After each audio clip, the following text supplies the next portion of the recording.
Hi అండి, welcome back to my channel Devi Ramesh. నేను ఈరోజు అయితే చేపల మార్కెట్కి వెళ్ళానండి. వెళ్ళి ఏవి బాగున్నాయని చెప్పేసి చేపలు చూస్తున్నాను.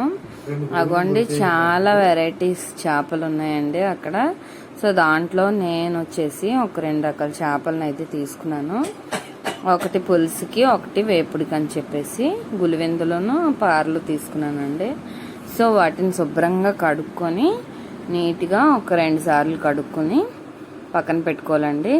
చేపల పులుసుకి కావాల్సినటువంటి ఐటమ్స్ని సిద్ధం చేసుకున్నాను.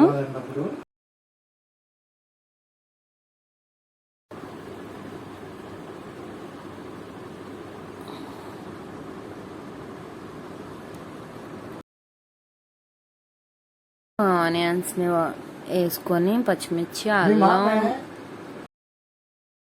కొత్తిమీర, అల్లం ఇంకా అవన్నీ వేగించుకున్నాక కాసేపు బాగా వేగాక అప్పుడు టమాటాలను అనేటివి కట్ చేసుకొని అందులో వేసుకోవాలండి. అవన్నీ బాగా మగ్గాక ఉప్పు కారం వేసుకొని దాంట్లో ముందుగా తీసుకున్న చింతపండు పులుపును అందులో వేసుకోవాలండి. ఓకే, అలా వేసుకున్నాక కాసేపు తలతల మరిగాక ముందుగా మనం సిద్ధం చేసుకున్న చేపల్ని ఒకటిగా వేసుకోవాలండి. అలా ఇంకోండి వేసుకుంటున్నాను. అలా వేసుకున్నాక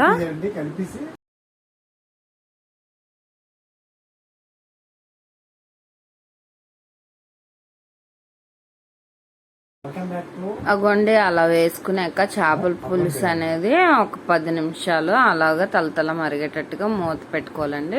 ఇగోండి వేగించుకోవడం కోసం చేపల్ని ముందుగా ప్రిపేర్ చేసుకున్నాను కదండి, మ్యాగ్నెట్ చేసుకున్న వాటిని వేయించుకుంటున్నాను.